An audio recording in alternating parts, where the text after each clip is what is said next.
Salut tout le monde, bienvenue à la première capsule où est-ce qu'on fait un recap de la semaine, une semaine qui a été assez mouvementée avec des grosses nouvelles. Vous savez, chez Inversio, on est amateur de la bourse, on a des compagnies avec lesquelles on travaille, mais en même temps, on aime ça garder un œil sur leur marché. Et ce qui est le fun, c'est que vu qu'on travaille avec Orbital Trading, qui est Bruno, mieux connu comme Dr. Uptrend, ben Bruno qui patauge dans les marchés d'une façon journalière, tout comme moi, ben on s'est dit, écoutez, on va vous faire un bon recap pour vous dire comment la semaine s'est passée, comment les marchés ont réagi et surtout, ben qu'est-ce que ça peut faire pour vous aider pour vous préparer pour la semaine prochaine. Fait que Bruno, comment ça va? Ça va bien, toi? Ça va. Une semaine chargée, comme je disais. Hein? Beaucoup de choses sont passées. Ben absolument. Il y a eu la convention, entre autres, qui nous a laissé entrevoir là, les possibilités là, en novembre pour les élections. Ça va jouer un rôle, évidemment, parce que la Banque centrale va probablement maintenir ses taux d'intérêt. En tout cas, c'est mon opinion. Parce qu'on s'en va vers une élection, puis ça serait peut-être un petit peu hasardeux d'abaisser les taux comme les gens le pensaient. Ben ouais. Il y a eu Jackson Hole aujourd'hui. M. Powell s'est prononcé. Tu l'as vu ce matin. Exact. Dans quelques minutes aussi, il reprend la parole. On voit un petit peu qu'est-ce qui se passe. Donc, la table est mise pour la rentrée. Ce matin, il disait que c'était plutôt positif au niveau de l'emploi. C'était revenu pas mal où on était avant la pandémie. Il disait aussi qu'il était satisfait de l'économie en général, mais le taux évidemment, l'inflation n'est pas contrôlée encore. On va voir ce qui va se passer. Les marchés, ce matin, ont bougé beaucoup. C'est ça. Il faut rester sur la ligne de points parce que tout peut se produire, comme tu le sais. Là. Mais c'était assez tranquille en début de semaine. On voyait des marchés très hésitants. On ne savait pas ça serait quoi, comment la semaine se dessinerait. Des nouvelles économiques qui ont été quand même, somme toute, assez bonnes cette semaine. On a vu les jobless claims hier, par contre, qui sont arrivés un peu moins bien qu'anticipé, mais dans la norme positive. Et surtout, comme tu disais, au niveau politique, j'aimerais ça en toucher un peu parce qu'on ressent, et peut-être tu vas être capable de nous parler un peu de l'impact sur les marchés, mais il y a quelques mois, on voyait, tu sais, tout le monde a sûrement vu la photo de Trump, le poing dans les airs, le sang qui coule sur le visage. On pensait quasiment... 3 gouttes. 3 gouttes, mais on pensait quasiment, tu sais, dans le fond, à l'arrivée du Messie, celui qui va venir sauver les États-Unis. Mais on a eu des changements chez les démocrates, Joe Biden qui sort, on a Kamala Harris qui maintenant se présente comme candidate présidentielle. Et là, soudainement, la tendance, ça semble reculer vers Trump. On dirait que ça a l'air d'être, plusieurs diraient, catastrophique. Il a perdu son edge. Il n'est pas capable de capitaliser dans sa campagne actuellement. C'est sûr, quand il y a eu la tentative d'assassinat, les républicains ont utilisé ça. Ils ont repris finalement cet événement-là à leur profit en essayant de nous présenter Trump comme quelqu'un qui était messianique, qui allait rapporter l'élection parce que c'était l'homme choisi et tout. Mais quand Biden a fait un pas de côté, bien, ça a changé complètement la dynamique. Puis là, actuellement, il y a comme un effet d'entraînement. Puis même à la convention, dans les derniers jours, il y a eu beaucoup de républicains qui sont venus parler pour les démocrates en disant on n'est pas pour les démocrates, mais on est pour les États-Unis. Donc, c'est au-delà de notre parti. Au-delà de notre parti, on va s'aligner sur Kamala Harris parce qu'on a travaillé avec Trump. Il y en a qui étaient ses conseillers directs. Puis le type est réellement dangereux. Donc maintenant, la barre est haute. Il va y avoir probablement des grosses attentes par rapport à Harris. Si jamais elle remporte les élections, parce que c'est rien de sûr encore, les chiffres sont quand même serrés. C'est étonnant, mais c'est comme ça. Trump réussit malgré tout à se maintenir, même si dans ses conférences actuellement, il est complètement amorphe, puis il est plus délirant que jamais. Il est vraiment perdu. Ben, si jamais elle réussit à gagner, ben, les attentes vont être très, très grandes. Est-ce qu'elle va réussir tout ce qu'elle nous promet? On peut mettre un point d'interrogation là-dessus, mais elle semble avoir une très, très bonne équipe. Puis il y a une chose intéressante chez les démocrates, c'est qu'il y a vraiment une aile... Les démocrates, le bassin de gens qui vont se présenter dans les prochaines élections, le niveau de compétence est vraiment impressionnant. Alors qu'il y a quelques années, c'était le désert. Donc, mais d'un niveau des marchés boursiers, historiquement, on s'en rappelle, quand Trump était là, le marché, le S&P, écoutez, c'était la folie furieuse. Les marchés, ils performaient puis ils overperformaient. On a eu la COVID. On a eu, évidemment, le 4 ans de Joe Biden. Les marchés qui ont reculé, mais après ça, qui semblent quand même être positifs. Bien sûr. Quand on arrive à une élection, là, ou du moins quand on est sur le précipice d'une élection, qu'est-ce qu'on peut s'attendre dans les marchés? Parce qu'il faut penser dans le grand portrait, la Fed, il faut qu'elle prenne des décisions assez majeures là, dans les mois à venir. Sûr. Mais tu sais, Biden a hérité d'une situation qui commençait à être houleuse. À la fin du mandat de Trump, ça commençait à être beaucoup moins bon avec le COVID et tout. Il a commencé à y avoir des changements de fonds qui étaient importants. Puis il a hérité d'une situation qui a été très dynamique à un moment donné. Puis quand on pense à un marché qui est dynamique, on peut penser que le marché est dynamique au-delà du président lui-même. C'est pas Trump qui a fait que les marchés étaient extraordinairement performants, c'était le contexte général. Trump, après ça, rajoutait son grain de sel. Quand il faisait des grosses interventions, le VIX montait, le marché chutait, puis après ça, ça resetait. C'est le plus qu'il pouvait... Son intervention sur les marchés se limitait pas mal à ça. J'ai l'impression que l'administration Biden a fait globalement un très, très bon travail dans le contexte. Puis, on a une situation économique qui, entre guillemets, peut sembler favorable. Je dis peut sembler favorable parce que moi, qui est sur les devises avec l'endettement américain, je me pose quand même des questions sur la viabilité de l'économie américaine sur le moyen long terme. Mais ça, c'est une opinion personnelle. Puis, on pourra en parler éventuellement. D'accord. Mais écoute, l'affaire qui est bon, c'est qu'au moins, on voit que les marchés bougent, et quand les marchés bougent, on voit des opportunités. Exact. Du moins, comme j'ai remarqué. Et, bon, parlant d'opportunités, la Fed qui a parlé, les minutes du FOMC qui est sorti hier, c'était somme toute positif pour le marché. Globalement, très positif, absolument. T'sais, les chiffres ont bien sorti. On a vu le marché reprendre du poids de la bête parce que, comme je disais, il y avait une hésitation toute la semaine.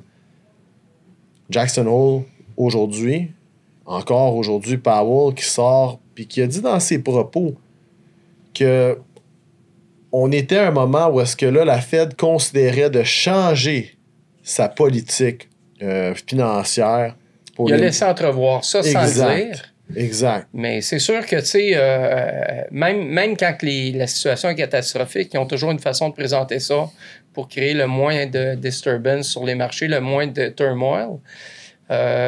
Moi, ce que je pense, c'est que actuellement, les marchés vont être quand même très volatiles, puis que les prochains mois vont être pleins de surprises. Ça prend un petit catalyseur pour que le marché réagisse au sommet, là, énormément.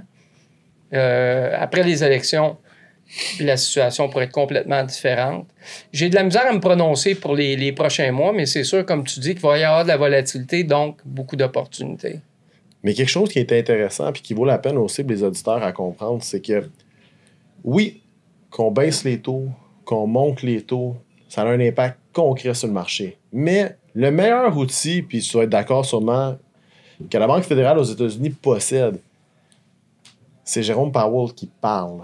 Et quand il a comment je peux dire, quand il utilise ces mots d'une façon positive, le marché semble l'absorber quasiment comme si on avait fait une hausse de taux ou une baisse de taux. Ben, tu as la réaction au discours de Powell. Ça, c'est automatique. Puis ça crée de la surenchère positive, négative, dépendamment de ce qu'il dit. Mais ça, c'est toujours une nouvelle qui... le marché va réagir à court terme sur ça. Après ça, il y a les effets à moyen et long terme. C'est qu'il faut distinguer un petit peu le discours lui-même puis la réaction au marché, puis ce que le marché peut faire en fonction des fondamentaux qui, eux, représentent la réalité. Parce que c'est pas... Powell, évidemment, nous ment pas, mais quand il va dire, par exemple, que globalement, le marché semble être en santé et tout, c'est de nature à réconforter tout le monde, mais ça représente pas la réalité mur à mur parce que il y a vraiment des problèmes. L'économie américaine, l'endettement américain, de mon point de vue, de pas le prendre en considération, c'est complètement fou. Mais bon. Ouais. Vu qu'on parle du court terme, aujourd'hui, on peut regarder hier les résultats qui sont sortis, les minutes du FOMC, on peut regarder les chiffres de l'emploi, puis on peut aussi regarder sur le court terme les mots de Powell ce matin, qu'est-ce que ça a donné. Fait qu'allons regarder un peu sur le le graph. On peut commencer avec le VIX. Absolument. Pour les gens qui ne connaissent pas, le VIX qui est mieux connu comme le Fear Indicator dans le marché. Le VIX qui est un outil qui mesure la volatilité à court terme, qui est un outil qui est bien aimé par les traders retail et probablement aussi quelques gestionnaires de portefeuille. Fait que Bruno, regardons ça un peu parce que là, en ce moment, on le regarde sur la 4 heures. Là. Il y a une belle petite spike qui s'est passée au début du mois d'août. Hein? Oui, absolument. Je sais que toi, tu te réfères énormément. Moi aussi, je me réfère au VIX. Je sais que toi, dans ton travail, parce que tu trades beaucoup aussi, tu t'y réfères beaucoup, beaucoup. Plus que moi même, parce que toi, tu es sur les stocks. Principalement. Exact. Mais moi, je serais intéressé de savoir, toi, bon, là, on est en bas de 20 actuellement. Il semble y avoir une accalmie. Il y a eu, évidemment, là, juste ici, un spike qui était complètement fou. On était dans la surenchère. C'est le fameux lundi là, où tout avait déraillé. Puis après ça, bon, on s'est maintenu en haut quand même un certain temps. Là, on semble avoir repris finalement un petit peu notre place confortable là, à côté du pilote. J'ai hâte de voir ce qui va se produire. C'est sûr que j'ai l'impression que les gens de la Fed et tous les gros joueurs comme ça vont tenter de réconforter le marché de façon générale. C'est ce qu'on voit un petit peu ici. Oui, effectivement. Puis d'ailleurs, comme je disais, le VIX, vu que ça mesure la volatilité, puis je pense que tout le monde peut s'entendre, la volatilité dans le marché, autant que c'est bon pour les opportunités, les gestionnaires de portefeuille détestent la volatilité. C'est un marché qui est très difficile à contrôler. Et ce qui arrive, c'est qu'à l'inverse, quand on regarde un VIX qui se rend jusqu'à 50, voire je pense qu'il a touché même 65 $. Exact. 65. Ça veut dire qu'il y a énormément de volatilité. Et la volatilité fait qu'on peut voir des mouvements énormes quand on regarde des indices comme le SPY, le Nasdaq. Et comme je vous dis, un gestionnaire de portefeuille et même d'ailleurs un market maker, celui qui doit contrôler ce marché-là, qui le transige contre les institutions, incluant les clients retail ou les traders retail, c'est pas bon. Il n'y a pas personne qui aime quand le S&P ou le SPY, le ETF du SPY swing de 10, 15 $ par jour, ce n'est pas bon. Fait qu'historiquement, si on regarde, là, en ce moment, on l'a sur 4 heures, mais le VIX, selon moi, vu qu'on sait qu'il déteste la volatilité, alors on va regarder dans le daily. Le VIX semble toujours vouloir spiker, mais retourne toujours à un point de base. Ce point de base, je vous dirais, un marché qui est en santé va trancher à peu près entre 15 et 16 $. Et en ce moment, vous voyez, on est pas mal là. Et pourquoi? Ben, c'est parce que si on parle d'à peu près des mouvements dans les indices de 1%. Souvent, la règle, si on prend le chiffre du VIX, on le divise par 16, on va avoir un indice de la volatilité possible dans la journée. D'ailleurs, c'est un calcul que vous pouvez faire. Vous regardez le VIX, prenez le prix, divisé par 16, comparez un indice, vous allez avoir le pourcentage va pas mal se ressembler. Exact. On a encore des très bonnes volatilités. Très bonnes, pareil. Donc là, en fait, là, on peut utiliser ces avantages-là à bon escient pour nous. Quand on est évidemment en haut de 20, puis qu'on monte, puis on monte, puis on monte, ben, à un moment donné, ça devient pratiquement impossible de trader. Exact. Parce que tu te retrouves avec des swings dans une direction. Évidemment, c'est dominant, le marché peut bêcher, mais en même temps, tu vas avoir des contre-mouvements qui viennent prendre tes stop-loss systématiquement. Donc, c'est pas gérable. Non. Quand le marché est trop tumultueux, vous êtes mieux de faire un pas de côté, d'attendre que les choses se calment. De toute façon, quand il y a une surréaction au marché, quand il y a une surenchère, normalement, après ça, on fait un reset. C'est pas systématique, ce que je vous dis là, mais c'est souvent le cas. Donc, moi, j'aime beaucoup, beaucoup, beaucoup trader ou observer le marché puis trader éventuellement dans les rétractions. Quand je vois à un moment donné que le VIX revient vers des niveaux plus adéquats, ça devient intéressant. Ça devient plus facile de trouver notre orientation. On n'est pas obligé de trader les annonces quand la catastrophe est en train de se produire sous nos yeux. Mais quand à un moment donné, il y a une accalmie, là, on peut en profiter, évidemment. Ce qui, somme toute, revient à dire que le VIX, peut-être pas un très bon produit à transiger, mais selon moi, un produit qui voulait toujours être short, surtout quand vous voyez des spikes assez fulgurants comme ça, mais un très bon outil d'indicateur. Ah, c'est une référence absolue. Je pense qu'on soit sur le marché des changes, comme moi, Forex actuellement. Avant, je tradais les actions, les options, les futures, les ETF. Là, je suis beaucoup, beaucoup, beaucoup sur le Forex. Donc, qu'on soit sur le marché des changes ou qu'on soit sur le marché des stocks, tu le sais. Ah C'est une référence absolue. Je m'y réfère probablement moins que toi parce que soit tu trades les index, Ouais. mais j'aime ça le regarder quotidiennement. Pas quotidiennement, de façon journalière, c'est évident. Bon, mais parlant de journalier puis de bon stock qui a bougé, allons regarder GLD. Pour les gens qui ne connaissent pas, GLD qui est le ETF pour l'or. L'or que vous pouvez trancher aussi dans le Forex, contre différence, etc. Ben, GLD, évidemment, c'est l'équivalent de trancher l'or, mais c'est un ETF par Sprott. Puis c'est quelque chose que moi, j'affectionne quand même parce que, on peut le trancher sur tous les stock markets. Il y a une bonne volatilité. Mais évidemment, la fourchette de prix est assez serrée et surtout, la fourchette de prix, si les options est assez serrée.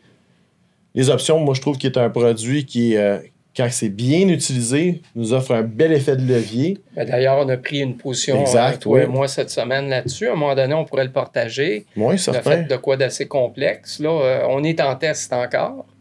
On va voir ce que ça va donner si on réussit à frapper à balle. Mais effectivement, là, en ce moment, on voit beaucoup de choses. Ce qui est intéressant, par exemple, dans l'espèce de, pas d'encadré, mais dans le cercle que j'ai fait, on voit vraiment qu'on a eu une espèce de rebound qui s'est fait à ce prix-là. Vous voyez, globalement, on est dans un contexte haussier. On progresse, on a progressé systématiquement. Puis, il y a eu une cyclicité sur le marché. Vous voyez ici, là, je pourrais le dessiner vite fait, juste pour que ça nous donner un petit peu plus d'informations, là. OK. Donc, vous voyez là qu'il y a une espèce de cyclicité comme ça. Donc, en termes de temps, on peut mesurer les cyclicités. On peut aussi mesurer l'amplitude des mouvements. Donc, on part dans un contexte haussier parce que là, on monte bel et bien. Dans un contexte haussier, on pourrait mesurer les amplitudes entre le lowest low et le ISI. On voit ici qu'on a bandé. On a bandé sur notre moyenne 50. Donc, la ligne mauve que vous voyez ici, c'est notre moyenne 50. Et puis, par la suite, on s'est mis à remonter. Je vais enlever toutes les cochonneries pour que ça soit plus clair pour vous. Et j'ai mis des Bollinger Bands. J'en ai mis une avec un écart type, standard deviation de niveau 1. C'est la ligne que vous voyez ici et ici. Puis j'ai un Bollinger Band par défaut avec un standard deviation de niveau 2. Et évidemment, quand on est venu toucher notre 50 ici, on est venu toucher aussi ce niveau-là. Et les règles, ce que la règle nous dit, c'est que 68% du temps, on travaille à l'intérieur d'un écart type 1. Donc là, actuellement, on est sur le point de déborder ce niveau-là ici, auquel cas, il risque d'y avoir du price action qui va être fait sur différents niveaux. On sent que la tendance haussière est bien installée. Le contexte du marché, à cause de l'incertitude et tout, ben ça favorise l'or. Puis l'or, cette année, a progressé pas mal, beaucoup. Et là, ben, j'ai l'impression que la table est mise pour une progression future intéressante. On voit ici là, que dans notre volume profile, il y a eu moins de travail dans cette zone-là, un petit peu ici, ce qu'on appelle le bulk. Il y a eu beaucoup de travail qui s'est effectué là, ici, puis plus bas. Et là tranquillement, pas vite, on voit qu'on a des patterns haussiers qui se construisent. Il y a définitivement ici, là, probablement un range qui est en développement. Puis, c'est toujours intéressant aussi d'observer finalement les mouvements sur nos graphes, puis de regarder ce qui se passe au niveau de nos outils secondaires, les indicateurs. Secondaires parce qu'on se fie d'abord sur les graphes pour se faire une idée sur la réalité. Les outils secondaires, c'est des outils stochastiques qui utilisent des calculs mathématiques pour nous donner des réponses, puis c'est des laggers. Étant donné que le marché doit agir avant que ces outils-là s'ajustent, si on prend le pouls du marché avec ces outils-là, on est toujours en retard ou très souvent.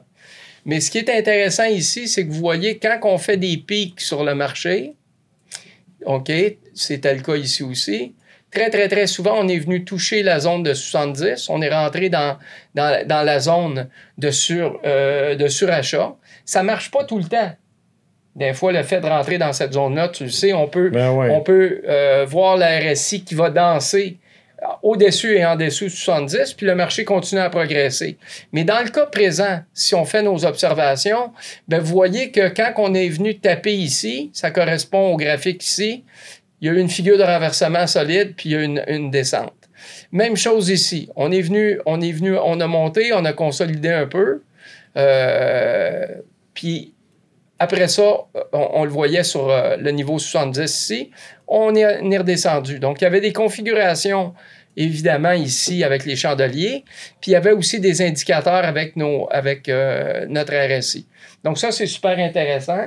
Quand vous regardez un titre comme ça, là, vous pouvez utiliser ça. Je ne sais pas si toi, tu vois d'autres choses à rajouter. Moi, je dirais que c'est une analyse qui est quand même assez à point. Ce que j'aime surtout quand je regarde l'or, c'est que j'adore utiliser le VRVP, comme Bruno, le Volume Profile, il donne, parce que ça me donne des bels endroits où est-ce que le marché il a tendance à vouloir faire des rétractions ou possiblement aller plus haut.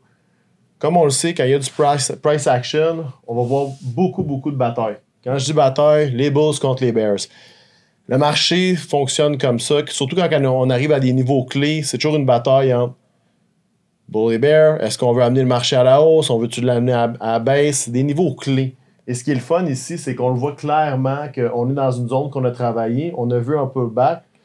Le pullback, Bruno, il est sur le 4 heures, mais moi, je peux tout de suite le dire, sur le 1 heure, c'est le 200 moving average. Fait que c'est parfait. Tu voudrais-tu que je mette le 200? Non, c'est correct, mais je sais c'est là. Fait que tu peux le remettre sur le 4 heures. Regarde, je peux te le changer ici, c'est pas très difficile.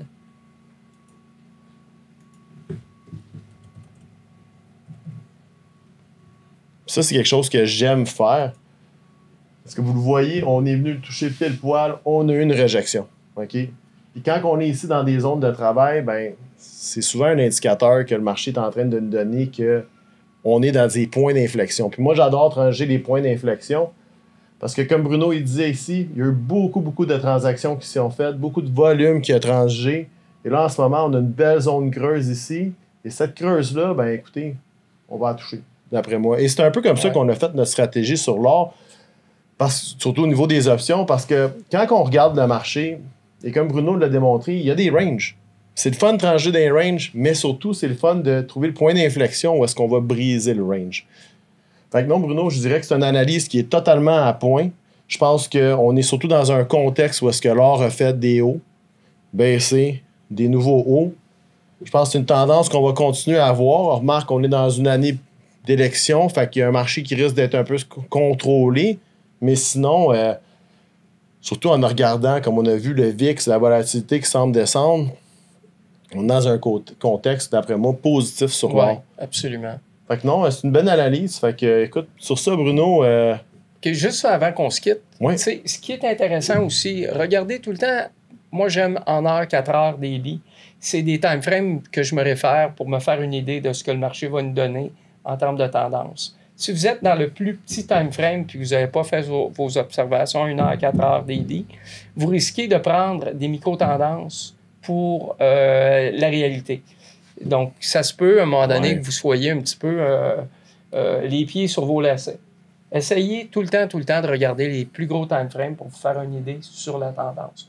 1 heure, c'est excellent aussi. Donc, mais, non, parfait. Puis c'est bon que tu le dis parce qu'on oublie souvent de le mentionner en tant que trader, mais on regarde les time frames à plus long terme parce que ça nous donne un bon portrait sur le marché. Mais quand on arrive au point d'exécution et quand on veut la meilleure exécution possible, c'est là que ça devient intéressant de regarder le 30, le 15, juste le 5. Il y en a qui aiment regarder le 1 minute, mais là, tant qu'à moi, c'est un peu trop de bruit. Ça devient difficile et là, on tombe dans plein de micro-tendances. Surtout sur l'art. C'est déjà volatile en soi. Essayez tout le temps d'être sur un time frame qui vous donne la possibilité de bien manœuvrer, bien comprendre ce qui se passe. Déjà que notre job n'est pas facile au départ. Si vous ne vous aidez pas un petit peu, ben là, ça devient un petit peu catastrophique. Bon, bien sur ça, écoutez, tout le monde, je vous invite à nous rejoindre la semaine prochaine et surtout d'aller voir les vidéos de Bruno où est-ce qu'il tombe un peu plus en analyse et qui va me donner des trucs, comment utiliser les outils que lui utilise sur une base fréquente. Que ça soit le Ichimoku Cloud, quand il a fait sa capsule sur ça, c'était vraiment assez intéressant. Fait que je vous invite à regarder les vidéos sur Orbital Trading, la chaîne YouTube, ou rejoignez-le sur son Discord, ça vaut la peine. Il n'y a rien de mieux que, surtout quand on est occupé et qu'on travaille, on veut avoir une petite analyse vite. ben, on rejoint le Discord Orbital Trading. Bruno, il est là, il voit le message, puis c'est un passionné du marché, il va vous donner son point de vue, puis ça pourrait vous aiguiller sur une bonne transaction. Fait que sur ça, on se voit la semaine prochaine. Merci. Merci beaucoup. Bon week-end.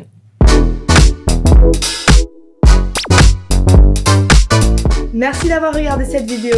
Likez, commentez, partagez, abonnez-vous et regardez la prochaine vidéo juste ici.